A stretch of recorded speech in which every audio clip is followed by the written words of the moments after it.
এই ছেলেটাকেও ধরেন এইভাবে প্রেশার ক্রিয়েট করতে করতে একটা সময় যেহেতু ছোট আর সেন্স ব্রেন কিন্তু নষ্ট হয়ে যাচ্ছে। ইভেন হচ্ছে কয়দিন পরে ও কিন্তু নেশা করতে করতে মারা যাবে ভাই, সিক হয়ে যাবে যে আমি আসলে মানে ও কিন্তু নিতে পারতেছে না। এরকম একটা সময় মানে আমারও কিন্তু এরকম প্রেশার ক্রিয়েট হয়েছিল, যেটা আমি সমাজে মুখ ফুটে বলতে পারতাম না। একটা পুরুষ কখনো চিল্লাচিল্লি করে অশ্লীল ভাষায় বলতে পারে না যে আমি কতটা নির্যাতিত। একটা নারী কিন্তু নির্যাতিত না হয়েও কিন্তু একটা একটু চোখের পানি ঝরাইলেই সবাই এসে পাশে দাঁড়ায়। কিন্তু একটা পুরুষ কিন্তু হচ্ছে ধুকে ধুকে যখন মরে যায়, মরে যাওয়ার আগ পর্যন্ত কেউ বোঝে না। মরে যাওয়ার পরে সবাই বোঝে যে ও মনে হয় নির্যাতিত হয়েছে, মারা গেছে। তারপরও কোনো আইন ব্যবস্থা আমি দেখতেছি না যে একটা মানুষ মারা যাওয়ার পর এই যে শিখার নির্যাতনে কিন্তু শিখার যে হাজব্যান্ডটা ছিল ওই হাজব্যান্ড কিন্তু মারা গেছে। ওই ছেলেটাকে কিন্তু 2 বছর আগে ডিভোর্স দিছে।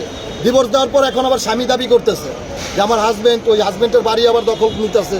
মানে সব কিছু নারীরাই করতেছে, কোনো পুরুষের কোনো আইন নাই আর পুরুষের কোনো সাপোর্ট নেই। তাহলে বাংলাদেশে আমি মনে করি যে শুধু নারীরাই থাকুক, পুরুষরা চলে যাক বাংলাদেশ থেকে ইনশাল্লাহ।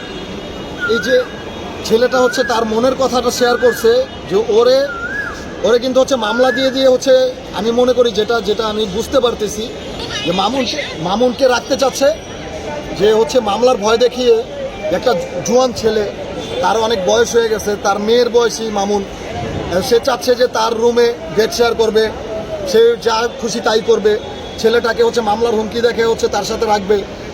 আমি মনে করি যে এগুলো একদম উচিত না। আমি মনে করি যার বাক স্বাধীনতা আছে, যার মতো করে তাকে চলতে দেওয়া উচিত। আমার ইচ্ছা হয় না আমি যাব না আপনার কাছে, আপনি মামলা দিবেন, আপনার কাছে আমার যাইতে হবে, এটা কেমন আইন? আবার আপনার বিরুদ্ধে আমি কিছু বলতে যাব, আমার আর উল্টা মামলা খাইতে হবে, এটা কেমন আইন?